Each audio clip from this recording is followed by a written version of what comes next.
¿Qué tal amigos? Estamos en un nuevo programa de Revelaciones sin Fronteras, esta vez en cuadritos cuarentenarios, una grabación de Zoom. Por supuesto, vamos a tocar diferentes temas de las que no hemos hablado durante mucho tiempo, ¿eh? Y de la que hay muchas novedades en relación, por ejemplo, a los últimos análisis que les han hecho a algunos cuerpos de las momias de Nazca y sobre todo también a algunas conversaciones que ha establecido recientemente el ex jefe del programa de OVNIs del Pentágono, Luis Elizondo, quien sostuvo una conversación con gente de la FAP en el Perú para grabar precisamente un capítulo de History Channel, un programa de History Channel. Para eso hemos invitado también a Mario Segarra para que nos comente un poco acerca de estos acontecimientos que se han dado en los últimos tiempos. Estamos también, por supuesto, con Jorge después de mucho tiempo, quien nos está acompañando en esta entrevista. Así que iniciamos, no se pierdan esta entrevista, iniciamos entonces el programa.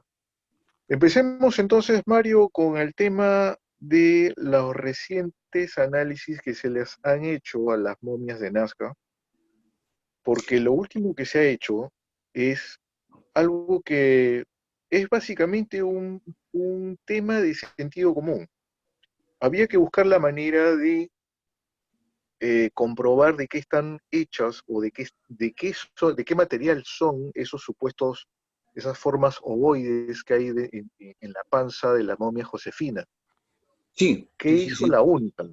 ¿Qué hizo la Universidad Nacional de Ica?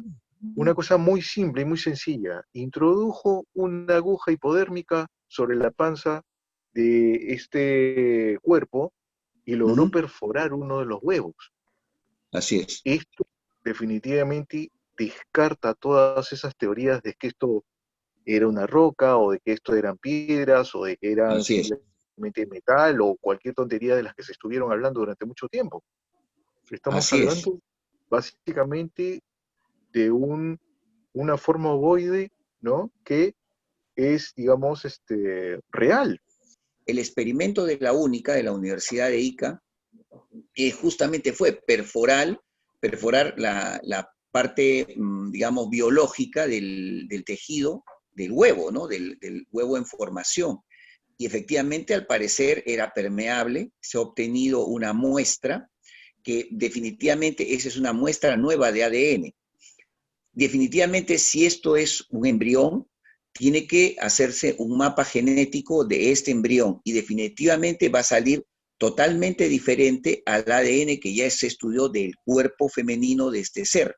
Entonces, cuando se haga el nuevo mapa genético, o con alelos, con haploides, todo esto, yo creo que se va a obtener ahora sí ya una respuesta aplastante a la mayoría de los detractores, que curiosamente no solamente son gente del Ministerio de Cultura, sino también gente que tiene que ver con otros temas como la ufología y otros temas incluso que tengan que ver también a nivel político. Mira, a este punto yo quiero decir que aparte del tema de las nuevas evidencias científicas, incluso con eso también se rompe el criterio de cierto pseudoarqueólogo que dijo que eran piedras pintadas que se habían colocado exprofeso dentro del abdomen de este espécimen, o el hueso famoso, la famosa terminología de una no muy buena periodista que dijo en un programa en ATV de que esto era un hueso de perro, ¿no? El famoso pectoral, ¿no? Ahora se sabe que tiene incluso emanación de energía. Por eso yo digo, los casi 200 funcionarios que han trabajado contra la momia de Nazca son los 200 funcionarios que van a ser enjuiciados gracias al señor Richard Swing. Yo le quiero agradecer también al señor Richard Swing públicamente, porque él ha sido la enzima, o va a ser la enzima destructora y diluidora de todo este grupo corrupto que debió haber sido hace muchos años. Gracias a ese individuo vamos a poder limpiar el Ministerio de Cultura después de julio del 2021, si no es antes, si es que la vacancia no se produce. Pero eso sí, una cosa Precisamente, se relaciona precisamente, con la otra. precisamente hablando de ese tema, Uh -huh. este señor Estrada hizo unas ponencias, estuvo haciendo unas ponencias hace pocos meses, Logré ver una de ellas, precisamente la hizo en la Única, ¿no? Ajá, Y fue bastante jocoso porque dijo que estas momias habían sido construidas en la actualidad, en la actualidad, sí, en la actualidad. es increíble. Entonces, eso ya tira, echa por tierra, pues, que su trabajo como científico es realmente deleznable, ¿no? Deleznable, pero su actuación Eh, como funcionario público es la que va a ser cuestionada, porque ellos no saben que en realidad se les va a juzgar por su actuación como funcionarios públicos. Y aparte, una persona que está 20 años metida en un solo puesto, eso también se llama, digamos, también hay que investigar, el Poder Judicial tendrá que investigar por qué a un funcionario público del Ministerio de Cultura se le atornilló 20 años en un puesto, cuando máximo, solo según la ley, debe estar 2 años o un año y medio.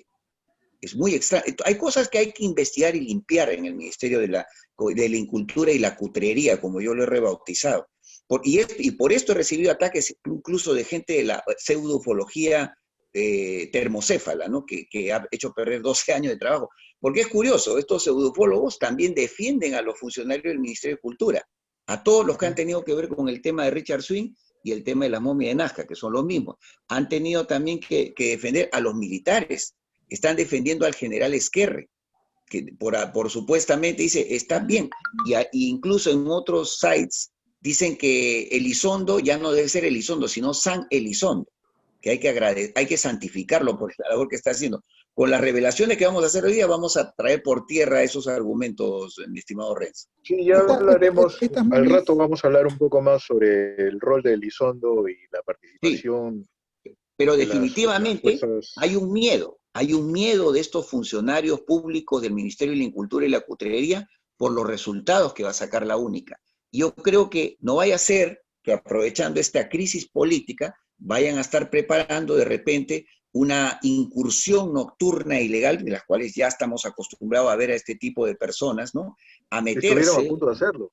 sí, estuvieron a punto de hacerlo y pueden volver a hacerlo para Sí, robarse las pruebas y justamente desaparecerlo. Porque, ¿cuál sería para una persona fuera de la ley que tiene un cuerpo que ha matado, es desaparecer el cuerpo y que la policía no lo encuentre? Estamos en ese plan ahorita.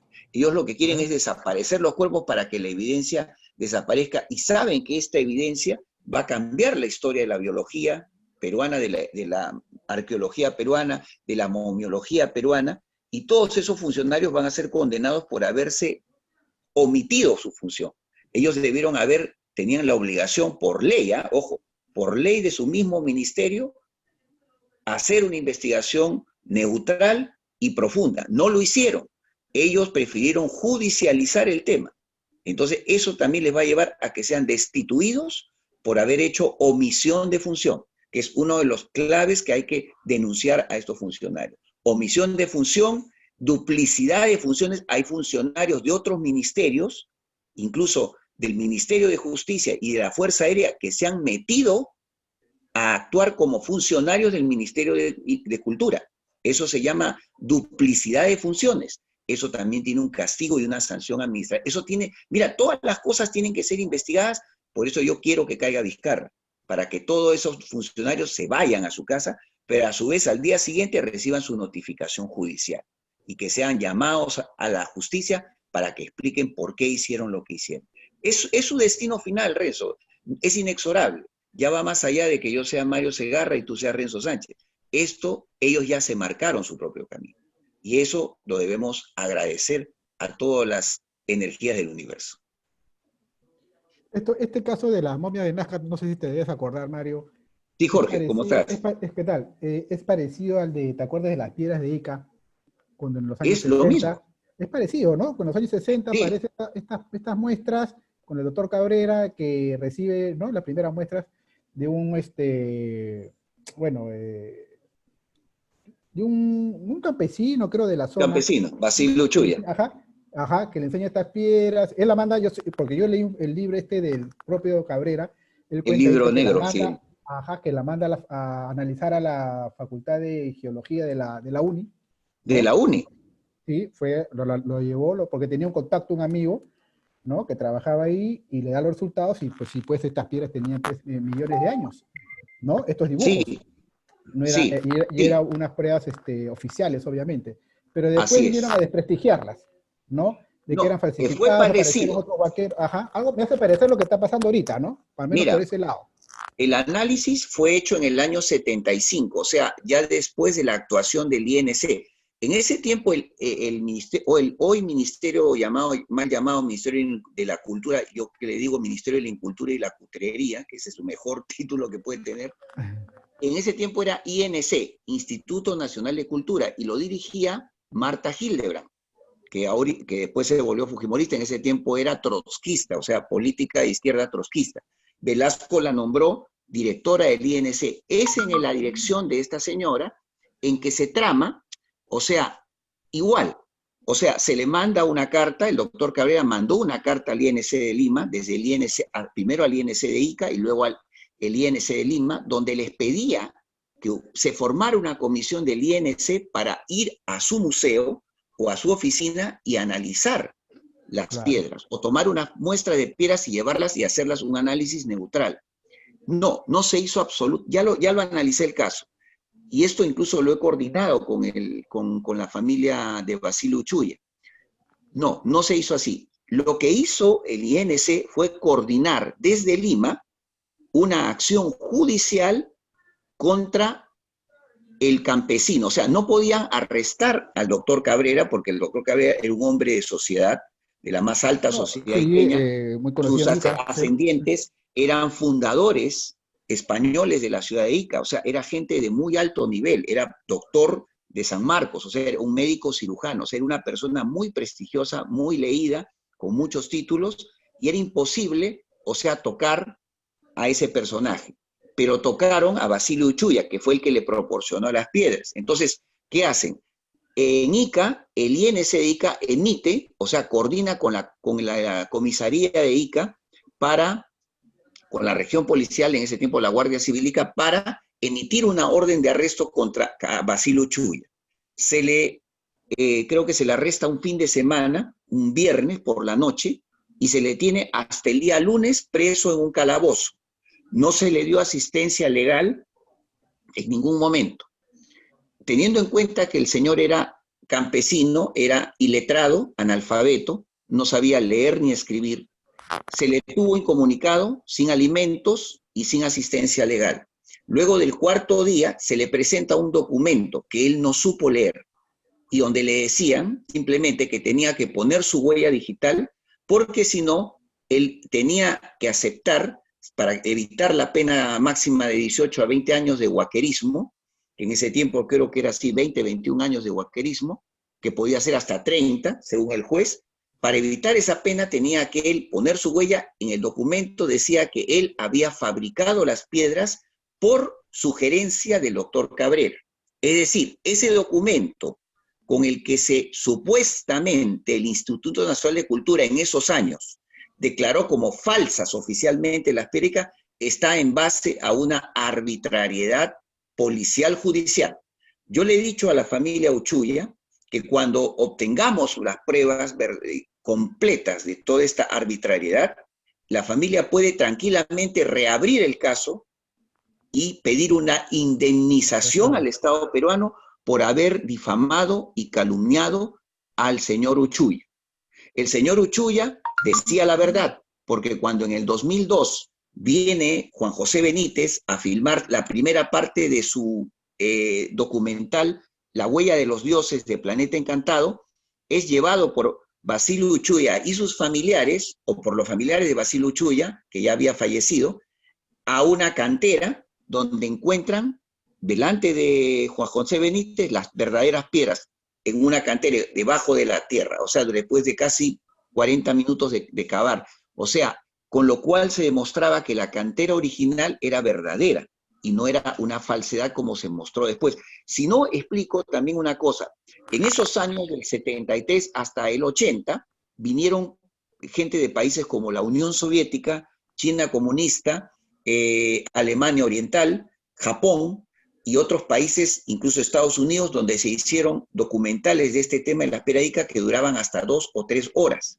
Curiosamente, nunca vimos en la televisión nacional este tipo de documentales. La pregunta es ¿por qué? Porque había una orden, probablemente de tipo político-militar, para que se evitara contrastar lo que había hecho el Estado peruano en esos años con la verdadera realidad judicial. O sea, se judicializó el tema de Piedra Ica igualito que el tema de la momia de Nazca. Es un comportamiento ya marcado del Ministerio de Cultura. Antes CNC, igualito fue con el tema de las líneas de Nazca y María Reiche. En la década de los 80, María Reiche en 2 oportunidades, utilizando el diario El Comercio y el diario La República, saca titulares donde acusó al INC y a la NASA de querer aliarse para destruir las líneas de Nazca. Eso salió en todos los periódicos, rebotó y provocó un impasse tremendo. O sea, Promperú y el Estado peruano en la década del segundo gobierno de Belaúnde quedó como una zapatilla.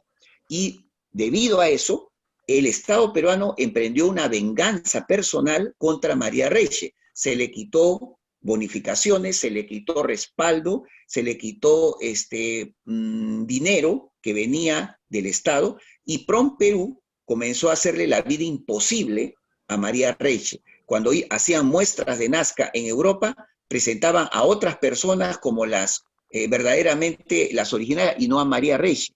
Inclusive el Estado peruano prácticamente quería evitar que la ciudad de Nazca, cuando murió María Reiche, le hiciera un homenaje multitudinario. Se ocultó durante varias horas su cuerpo, y eso lo evitó el pueblo de Nazca, y lo sacó prácticamente a la fuerza de agentes del Estado peruano del hotel de turistas donde estaba hospedada, gracias a la amistad del dueño, que tenía una amistad con ella. Se sacó el ataúd y se le hizo pasear por todo Nazca. O sea, son esas arbitrariedades que recién estamos conociendo, Jorge, que esto ha sido repetitivo. El Estado peruano siempre ha sido repetitivo con los descubrimientos que son fuera del sistema arqueológico y antropológico tradicional. Mario, ¿tú crees que este comportamiento que tú dices sea manejado desde afuera, no también, del gobierno peruano?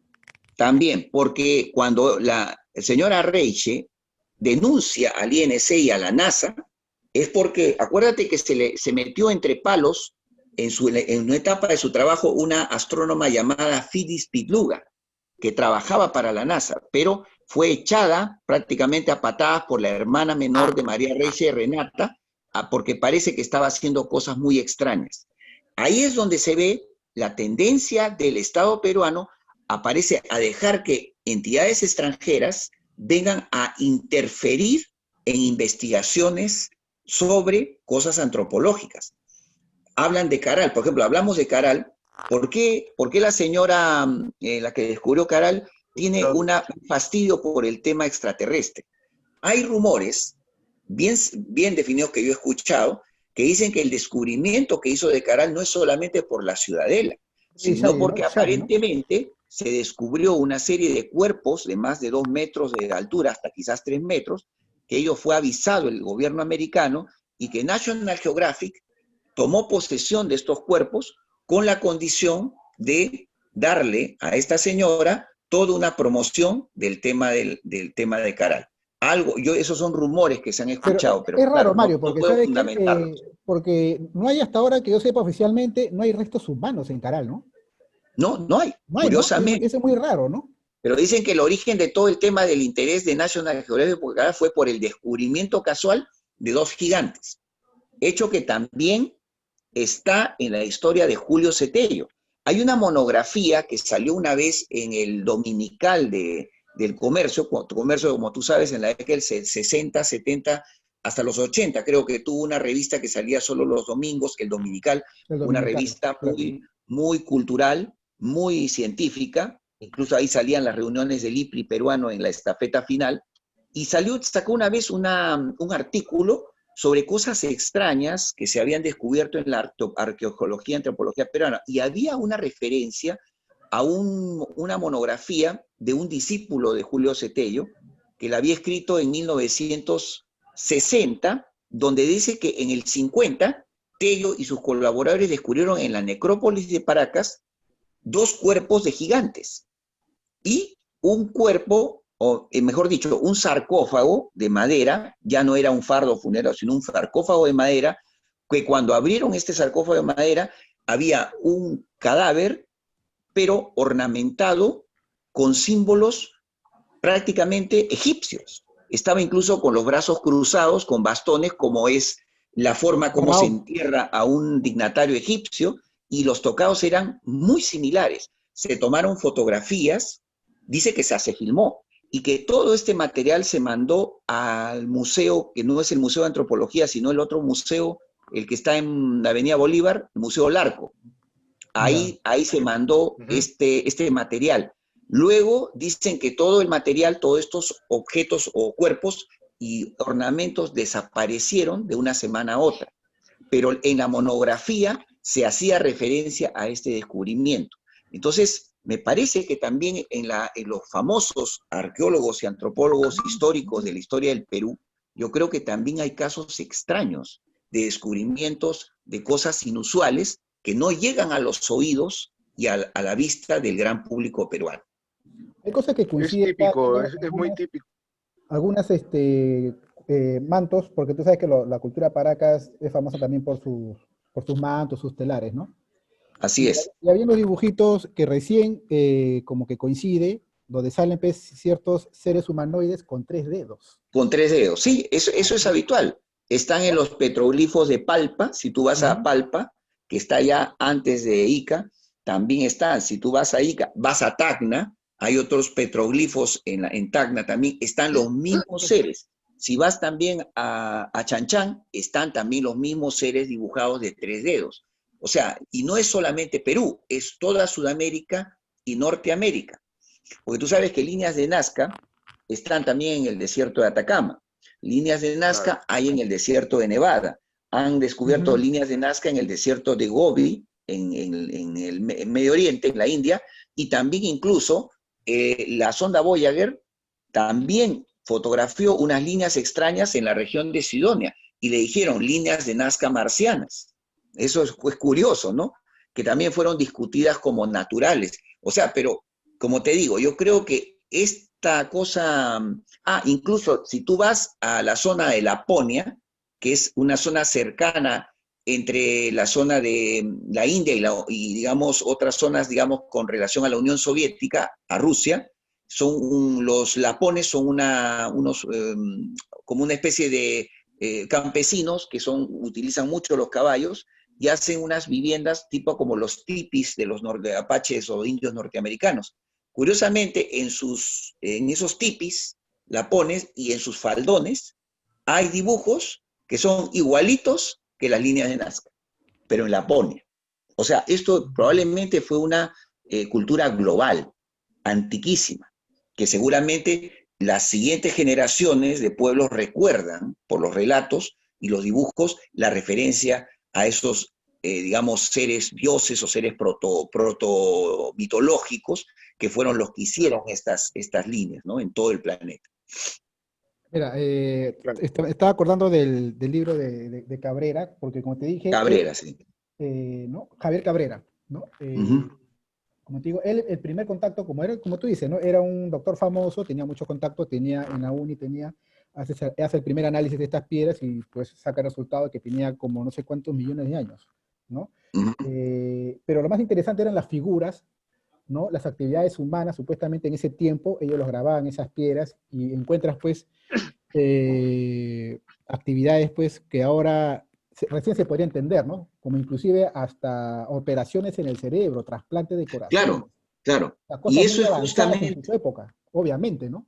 Sí, incluso sobre el análisis que tú nombraste hace un rato, ese análisis que hicieron en la UNI en el 75, ese fue el ingeniero Agurto, después rector de la Villarreal, que era muy amigo de Cabrera, que promocionó ese análisis. Ese análisis está, la monografía, en el archivo de la UNI, y donde dicen que los ingenieros que se encargaron de eso, dice que salió la conclusión que más o menos tendría entre 300 a 380 mil años en las piedras. con lo cual se demostraba la antigüedad de todo este material. 380.000 años por el radiocarbono y la termonumiliscencia, que son dos métodos diferentes.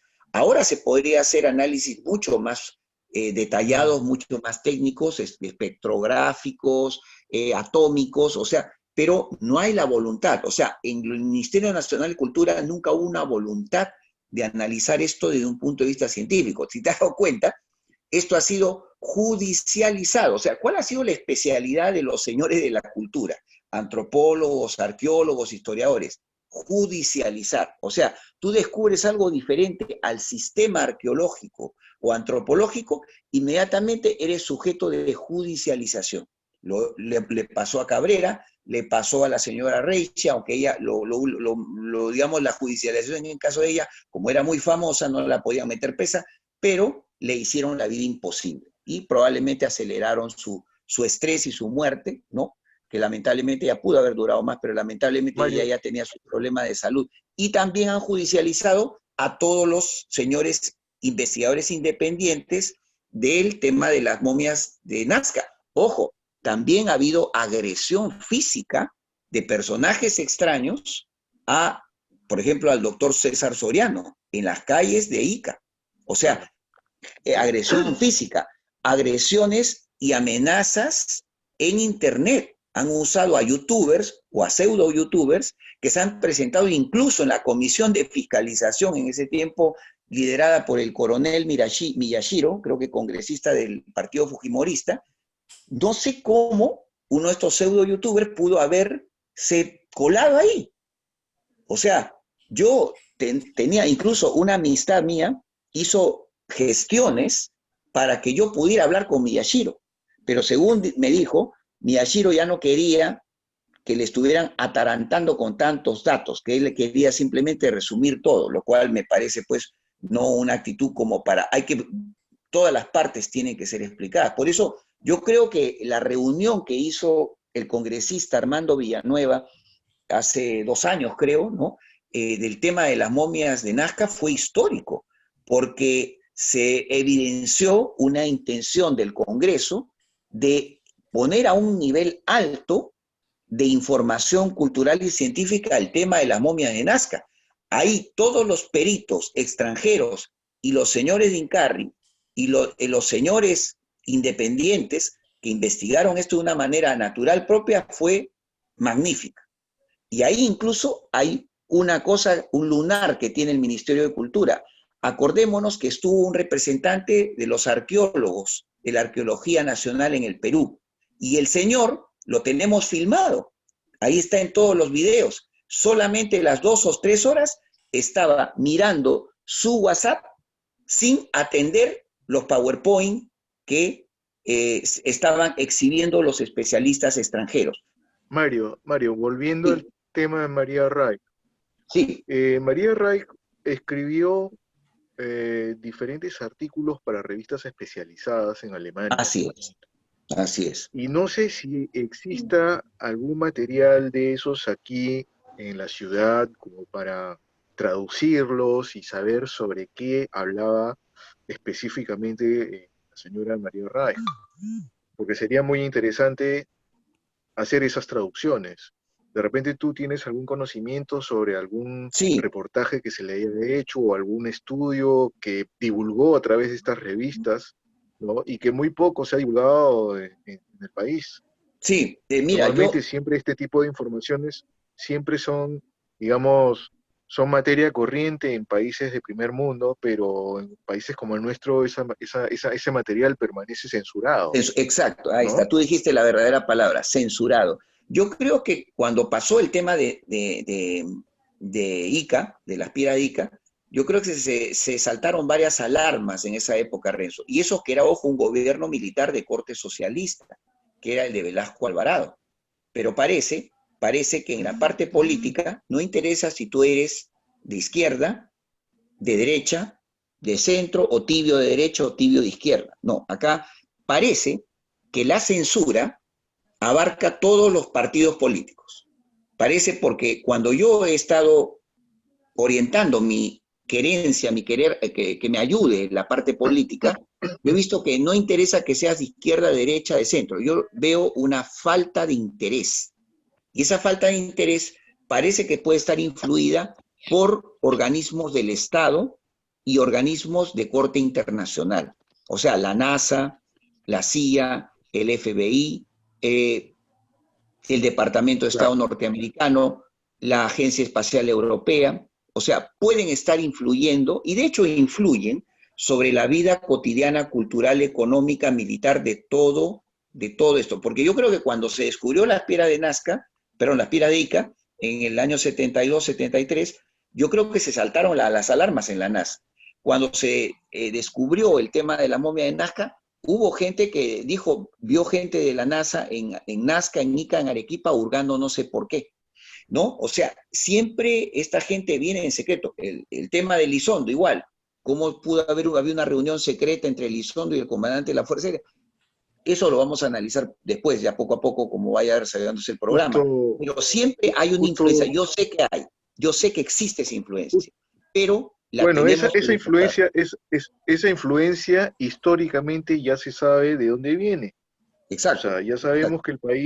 ya sabemos que este país tiene una fuerte influencia de una hegemonía que es de una superpotencia que está en el norte, Así ¿no? es, así es. Y los Así es. Y países, es justamente, y los países que estamos, digamos, en la misma frecuencia, ¿no? En lo que llámese Alianza del Pacífico, obedecemos órdenes a esta gente.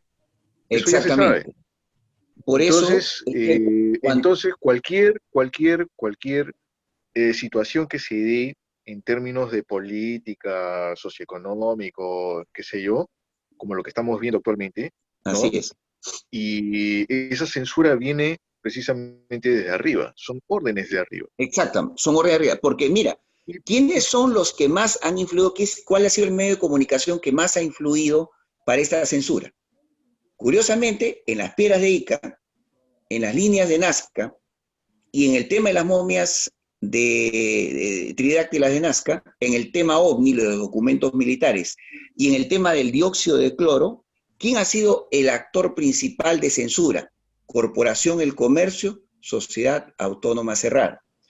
Ha utilizado a todos sus periodistas, que también tiene bajo empleo, radio, televisión y prensa escrita.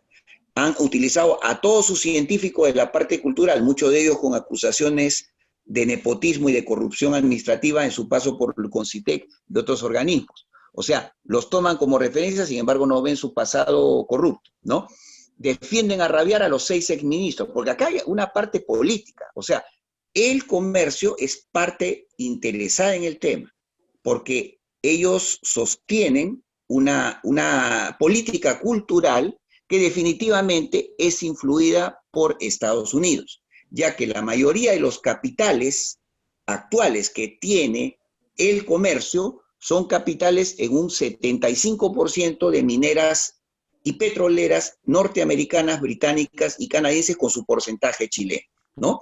O sea, en realidad los que manejan la política informativa en nuestro país, de todo rango, cultural, económico, las social, militar, transnacionales. son transnacionales de extracción primaria minera.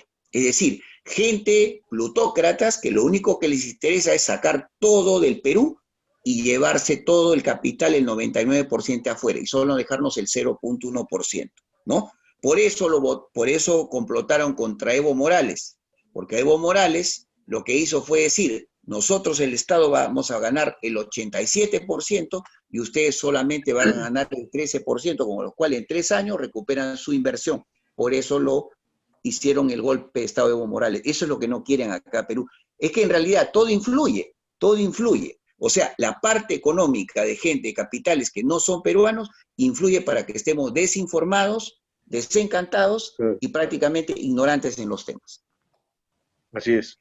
Eh, bueno, cambiando de tema, Sí, yendo a este tema de los ovnis reconocidos por la Armada estadounidense a ajá, raíz de esta desclasificación de unos objetos voladores no identificados del radar de la Marina de Guerra de los Estados Unidos, divulgados hace pocos meses, y sí, desde hace 2 que años ha más o menos. desatado una serie. y que ha desatado una serie de polémicas hasta el día de hoy, porque no se sabe cuál va a ser el rol, digamos, en términos de divulgación o desclasificación o de tratamiento de este tema de los países que conforman precisamente la Alianza del Pacífico. Entonces, Sí. yo quisiera saber, Mario, ¿qué alcances tienes o qué información tienes en estos momentos sobre las reuniones que ha hecho este señor Luis Elizondo, actualmente, Sí. bueno, ¿cómo se dice? Ex agente del Pentágono. Un ex jefe del programa de OVNIs del Pentágono, que ahora forma parte de una institución, digamos, una entidad, digamos, privada, To the Stars, si no me equivoco, ¿no? Puede estar, sí, Entonces, privada. este señor estuvo haciendo algunos reportajes para History Channel, en las cuales al parecer tuvo una reunión con gente de la FAB. Sí.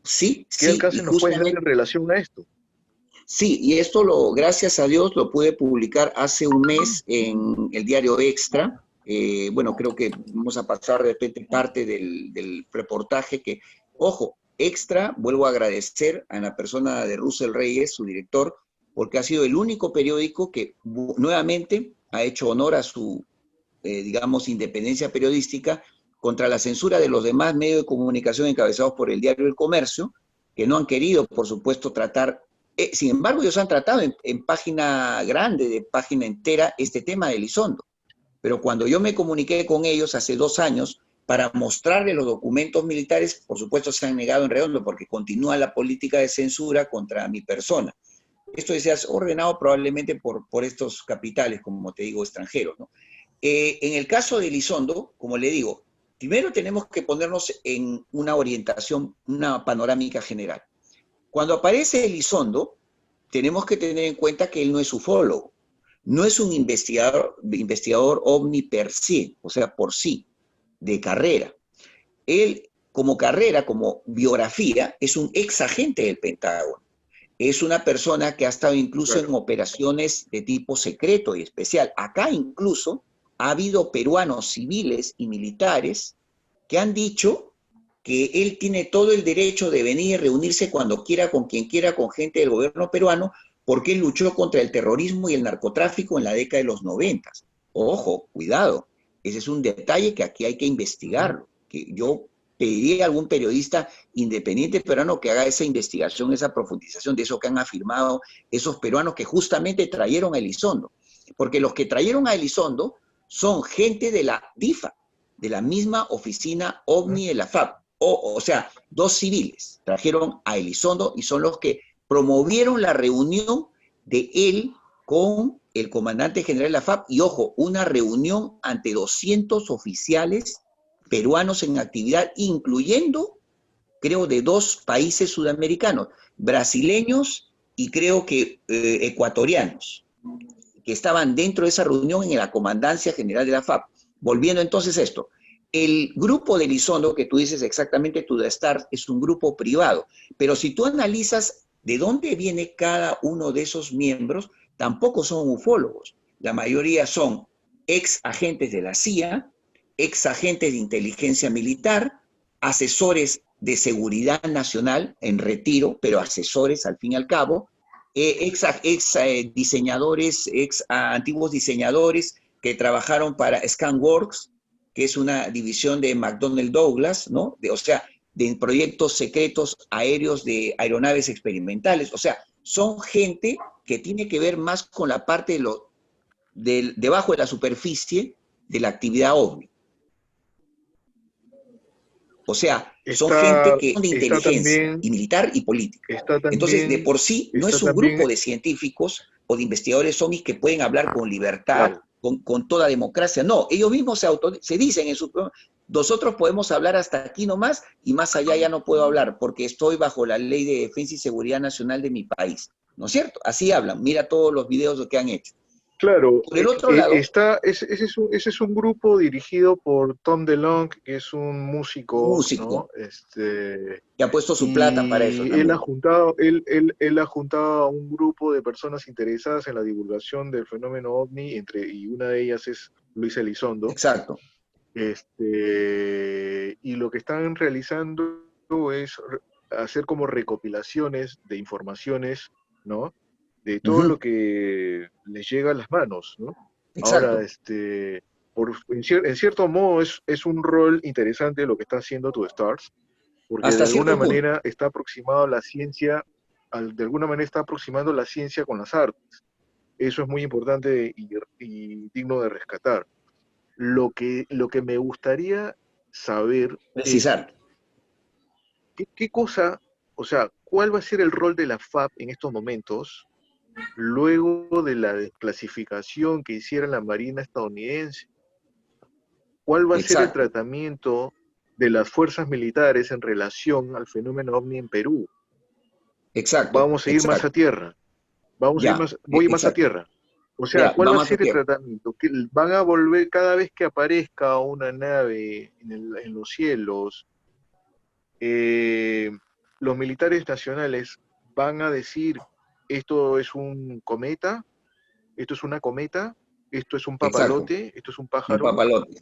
O sea, o van a utilizar la palabra ovni Claro. propiamente dicho, porque Justamente, mira. precisamente lo que se ha hecho en Estados Unidos es reconocer la fenomenología ovni utilizando el término ovni. OVNI, o sea, justamente el término material OVNI, exacto, ya es para el Pentágono, es una entidad física, es real y tiene un Real. comportamiento anómalo. Ese es el concepto que hemos escuchado de la conclusión que ha emitido el Pentágono el año pasado, correcto.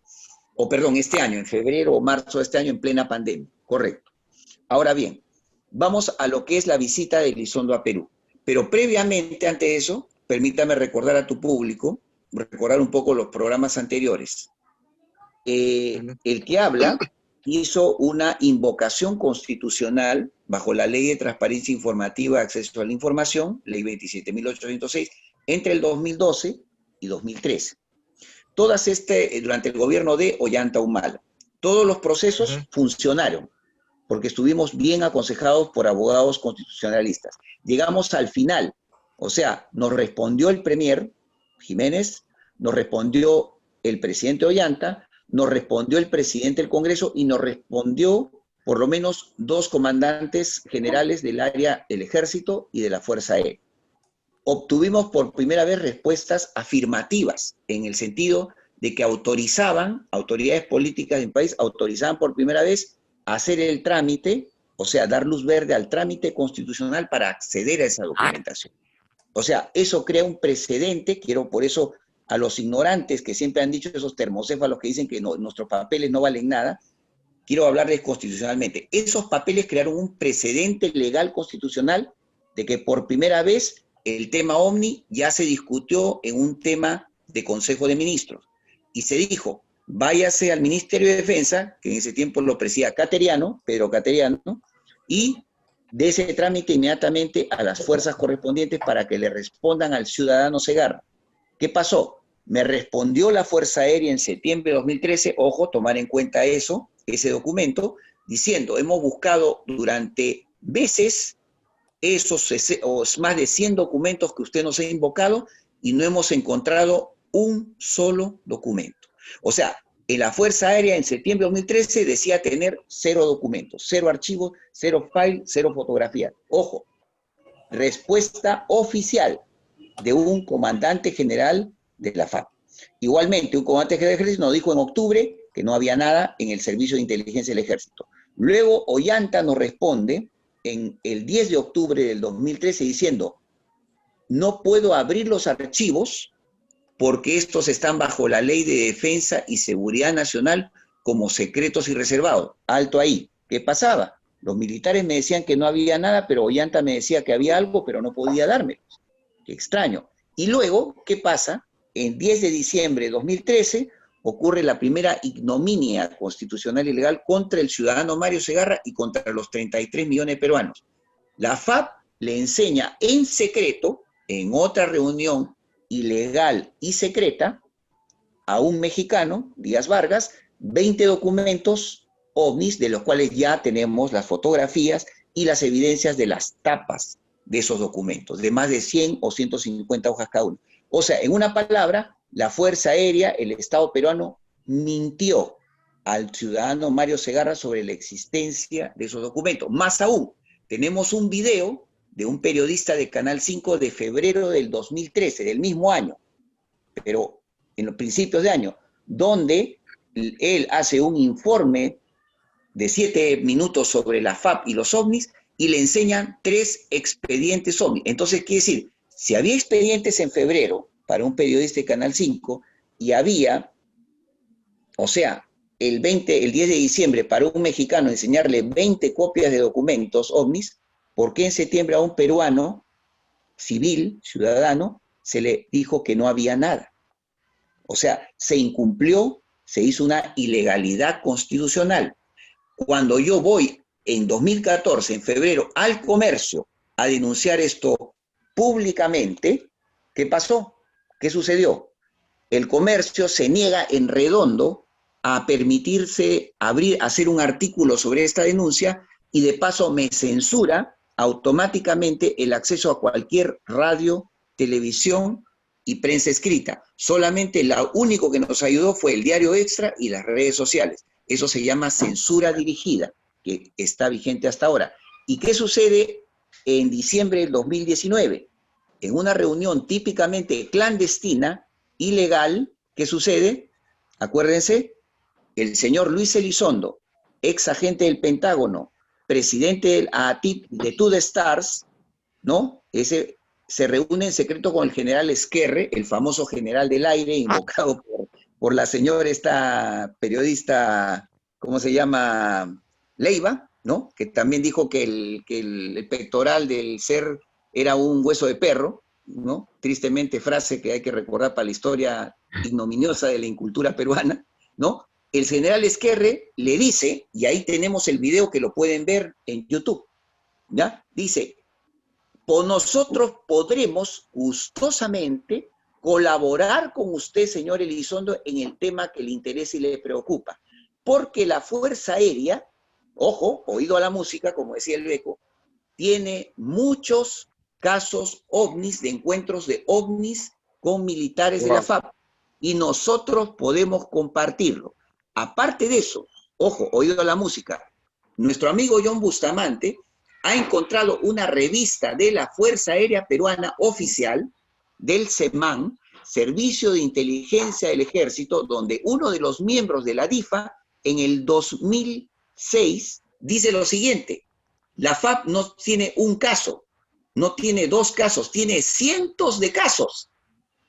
2006, antes de la censura del 2013 que diga, señor Segarra, no tenemos ningún documento. ¿Cómo se llama eso legalmente?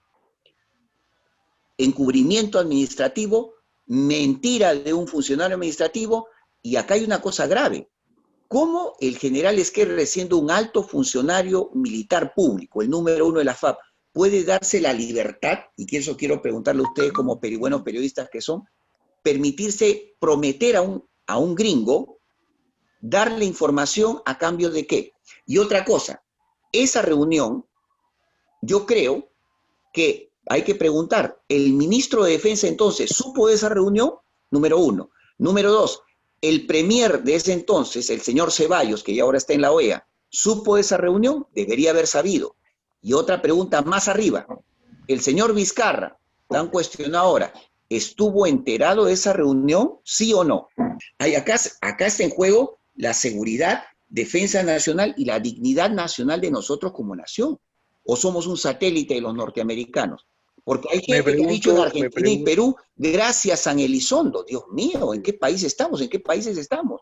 Mira, y siguiendo la cuenta con Elizondo, en su documental él viaja a Argentina, ¿sí o no? Entrevista a un general de la Comisión de OVNI Argentina. Y ese general argentino habla como un militar de la USAF de los años 50. ¿Cómo habla? Tenemos el 99.9% de los casos explicados, solamente falta el 0.1% por falta de datos. Pero esos datos los vamos a encontrar en unos meses y habremos explicado el 100% de los casos argentinos, todos eran espejismos. Oye, ¿qué es eso? ¿Y la casuística argentina no tiene casos increíbles que han dado la vuelta al mundo? Ese señor general argentino es un desinformador. Y otra cosa, acá viene la cosa que nos toca a nosotros. Cuando entrevista a un militar uruguayo de la CRIDOVNI, ¿qué cuenta? El militar uruguayo le dice a Elizondo, tuvimos un caso de un ovni visto en una base militar uruguaya, fuera de Montevideo. Esto fue visto, fotografiado y creo que hasta filmado. Luego de una semana, vinieron militares de la Embajada Norteamericana en Montevideo a hablar con nosotros, a entrevistar a los testigos. Y después de entrevistarnos, nos dijeron, podemos establecer una colaboración con ustedes para intercambiar información porque nosotros, los militares que estamos hablando con ustedes, somos representantes del proyecto Libro Azul en Sudamérica. ¡Pum! Oído la música. Alto ahí, alto ahí. Año 71 existía el proyecto Libro Azul. Falso. En el año 69, 2 años antes, ya había culminado oficialmente el proyecto Libro Azul. Por eso se sorprendió Elizondo. Dijo, su única palabra dijo, ¿what? Yo le respondo al señor Elizondo, señor Luis Elizondo, yo tengo la duda que usted tuvo en ese momento. Yo tengo en mi poder el documento ultrasecreto número 4, que me lo dio el informante de Patriot hace un año, me lo legó, yo lo enseñé en septiembre del año pasado en una, ¿cómo se llama? En una parte de ese documento, en un evento particular con algunos señores contactados. Creo que estuvo la señora esta de Surco, ¿cómo se llama? La señora Gladys Córdoba, que organizó esto, y la gente se sorprendió. Entonces, yo tengo la respuesta que tanto busca Elizondo, Renzo Jorge, que es el documento ultrasecreto número 4, vigente desde 1949, cuando estaba en vigencia un proyecto de rechazo del tema OVNI oficial de la Fuerza Aérea llamado Proyecto Grach. ¿Qué decía el Proyecto Grach en febrero de 1949? Que los que ven ovnis en Norteamérica son locos, mucha imaginación tienen y no cumplen con los requisitos de un buen ciudadano norteamericano y tienen vicios. Eso era todo lo que decían los oficiales norteamericanos de la Fuerza Aérea sobre el tema OVNI en Norteamérica, y probablemente lo aplicaban en Sudamérica. Pero por debajo, este documento, este manual ultrasecreto de 7 páginas, la cual hemos emitido solamente un extracto de la página 1 y de la página 7, donde ahí dice, vamos a utilizar a los militares de enlaces de las embajadas norteamericanas de todo el planeta, overseas, para que utilicen este manual para obtener información de los aeronaves no convencionales, unconventional aircraft, fenómenos ovnis, justamente, ¿no? UFOs, y los también llamados, and the so-called, flying saucers. Ojo, oído a la música. En 1949 los militares americanos odiaban el término flying saucers, porque decían que era invento de la prensa. Entonces, ¿cómo ese término estaba en un manual ultrasecreto de la USAF, dirigido por el Pentágono? ¿Y qué decía? Toda la información que se recoja de las embajadas del planeta irá a la base aérea de Wright-Patterson, Ohio.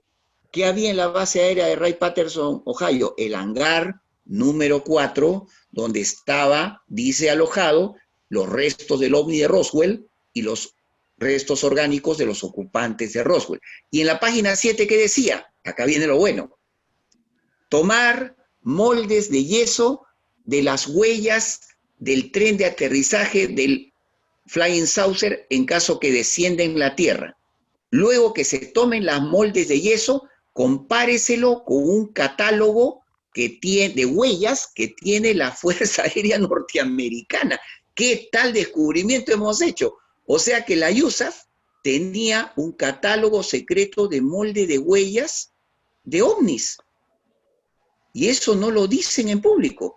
Qué raro, ¿no? Y luego dice, detéctese radiactividad alfa, beta y gamma con contador Geiger. Si ellos decían en el 49 que todo era una ilusión óptica, ¿por qué buscan radiactividad?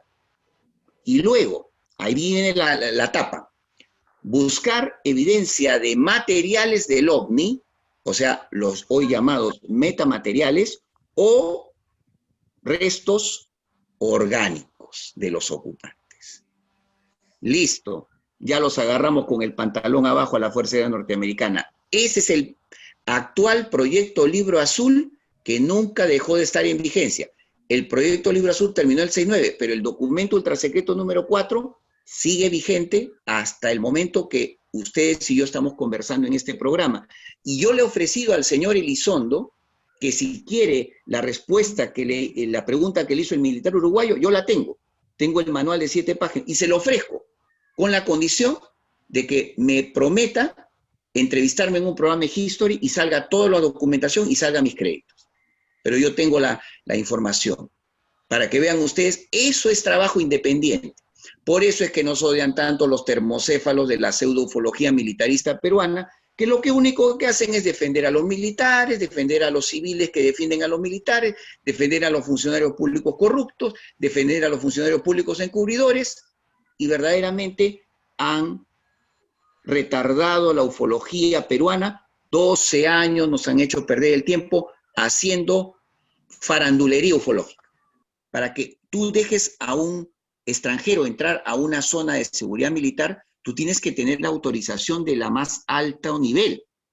En el caso de los dos señores extranjeros, mexicano y americano, yo creo que no solamente el comandante general de la FAP debió haber autorizado esto, sino también el ministro.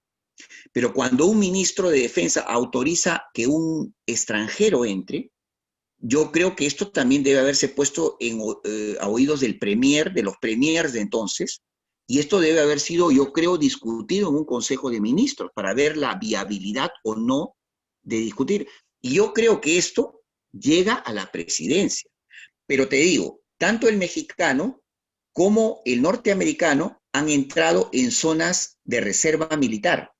Uno, el Museo Aeronáutico, pero la zona de archivos, que no sabíamos que existía, es una zona con un área de seguridad.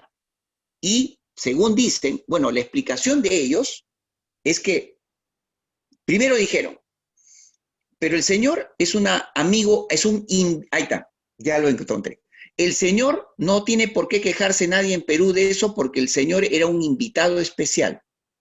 Que yo sepa, los invitados especiales no tienen la ley, extranjeros no tienen dentro de la normativa de la ley de defensa y seguridad, no tienen una superioridad legal o extralegal o extraconstitucional para acceder a documentos reservados.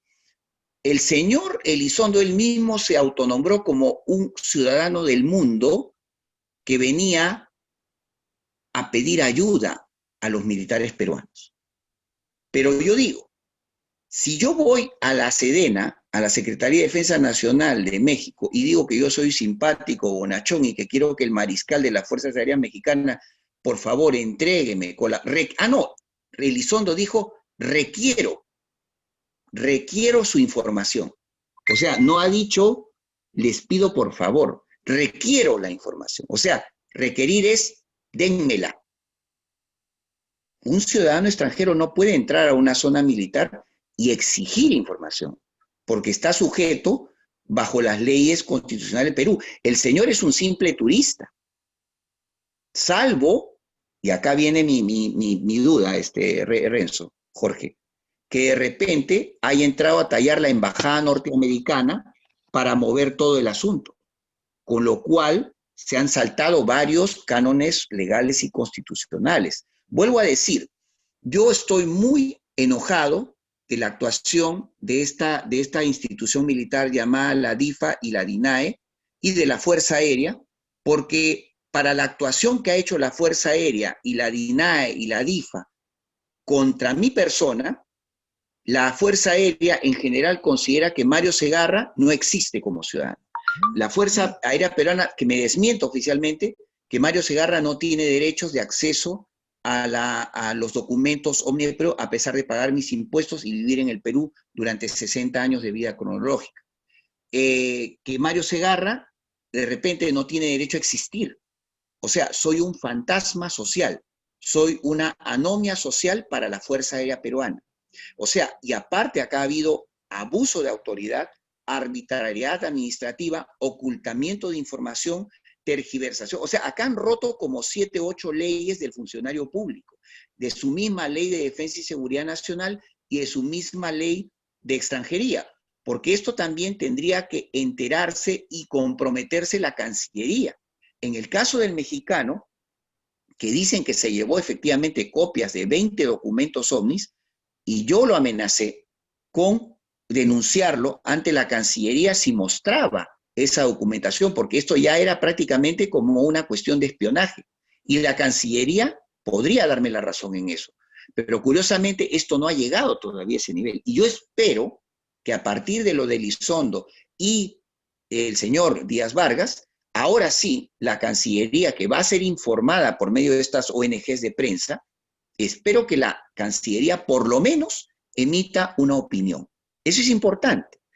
Y también incluso esto va a ir dirigido, esta Federación de Periodistas, de la cual el comercio no forma parte, también se le va a dejar al comercio una carta en correo electrónico y en físico, que por lo menos tenga la dignidad como medio peruano de pronunciarse al respecto sobre el tema. Espero que lo haga, por dignidad nacional y dignidad periodística. Así es, Renzo, Jorge. Sí, ¿alguna otra cosita más? Bueno, creo que ha sido bastante interesante y bastante nutritiva la entrevista. Sí. Ahí, no sé, de repente que quisieras agregar algún dato adicional a todo lo que has venido compartiendo en estos momentos, sobre todo algo mira, ya que rompa un poco con la temática que hemos estado manejando y algo que sea, digamos, hay nueva documentación que me ha llegado de este informante que voy a soltar en los próximos días.